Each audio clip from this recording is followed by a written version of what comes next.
جی السلام علیکم ناظرین، خبر سے آگے اور نیا دور میں آپ کو خوش آمدید. اور آج میرے ساتھ موجود ہیں پروفیسر عدیل ملک، جو کہ آکسفورڈ یونیورسٹی میں معاشیات کے اور بہت سارے امور کے پروفیسر بھی ہیں، محقق بھی ہیں، اور ایک بہت مشہور آکسفورڈ پاکستان پروگرام جس کے تحت بہت سے پاکستانی نوجوانوں کو آکسفورڈ میں تعلیم کا ایک موقع ملتا ہے، اس کے کنوینر بھی ہیں، آرگنائزر بھی ہیں، بلکہ یہ آئیڈیا ہی ان کا ہے. تو تھینک یو ملک صاحب. میں کافی عرصے سے چاہ رہا تھا کہ آپ سے ہم بات چیت کریں آن دی ایشو آف ایران وار، اور اس کے بعد جو یہ ایم او یو ہوا اور جو کچھ مڈل ایسٹ میں ہو رہا ہے. چونکہ آپ کا یہ ریجن جو ہے آپ کی ریسرچ کا فوکس رہا ہے کافی عرصہ، اور یہاں اس کے جو معاشی اثرات ہو رہے ہیں مڈل ایسٹ میں، ہم نے کہا اس کا جائزہ لیا جائے. تو میں سب سے پہلے تو آپ سے یہ آغاز کرتا ہوں کہ دیکھیے ایران کا تو نقصان بے حد ہوا ہے. ہم نے اس کی ویزیبل اس کا ایویڈنس دکھائی دیتا ہے، شیٹرڈ بلڈنگز اور انفراسٹرکچر.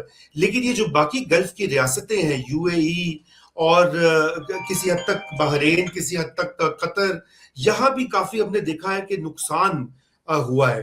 تو آپ یہ تھوڑا سا اس کا بتائیں کہ یہ وار کتنی سیریس رہی ہے for the Gulf countries in economic terms. جی دیکھیں، جس طرح آپ کو معلوم ہے کہ پچھلے 20 سالوں سے مشرق وسطیٰ میں مختلف علاقوں میں جنگ و جدل تو جاری ہے. عراق وار کے بعد آپ نے دیکھا کہ لیبیا ہوا، پھر سیریا میں ہوا، سوڈان، یمن، بہت سارے جو علاقے ہیں جو گلف کے آس پاس ہیں وہ ایک انسٹیبلٹی کا محور رہے.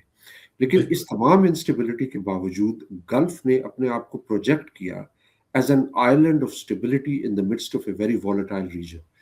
اور یہ جو بات تھی وہ یہ تھی کہ ہم آس پاس جو بھی مسائل رہیں، گلف ممالک ایک تو امیر ہیں، ان کے پاس تیل ہے، ان کے پاس ویسٹ کی سیکیورٹی گارنٹیز ہے، ان کے پاس ڈائیورسفائیڈ اکانومی ہے.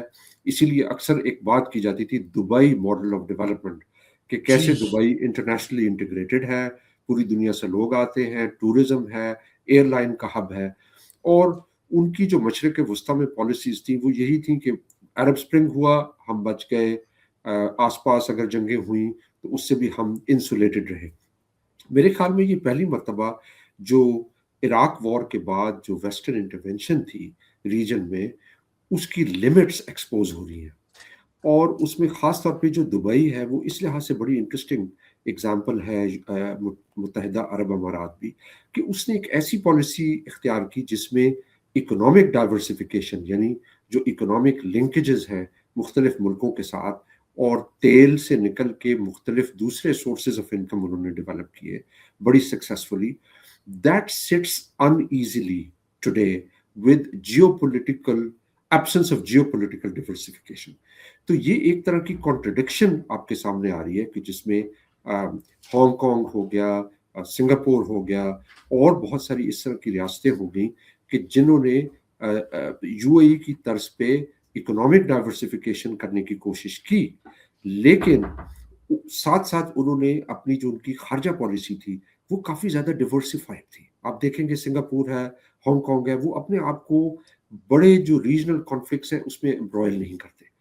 اچھا، متحدہ عرب امارات بھی بہت عرصہ پہلے اس کی یہی پالیسی تھی، لیکن پچھلے 10-15 سالوں کے ساتھ سے وہ ایک خاص کیمپ کا حصہ بنتا جا رہا تھا. تو اب یہ جو وار ہوئی ہے اس نے لیمٹس اس کی ایکسپوز کی ہیں، جس کو میں کہتا ہوں کہ دس از اے وار اگینسٹ اکنامک ڈائیورسفیکیشن ان اے وے.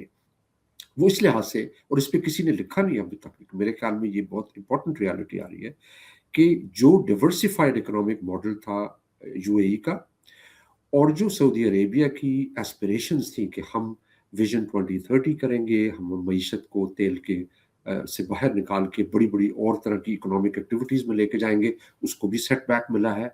اور جو ایران کے اندر ایک ڈیورسفائڈ انڈسٹریل بیس تھی، جو سینکشنز کے باوجود انہوں نے اسٹیل سیکٹر کو ڈیولپ کیا، فارماسیوٹیکلز کو ڈیولپ کیا، لوکل انڈسٹریل کیپیسٹی ڈیولپ ہوئی، وہ بھی اس کے نتیجے میں کافی زیادہ افیکٹ ہوئی ہے. تو اگر دیکھا جائے تو یہ جو جنگ ہے اس کا اثر پریکٹیکلی ایز این اکانومسٹ مجھے یہ نظر میں آتا ہے کہ یہ ایک اکنامک ڈائیورسفیکیشن کو بہت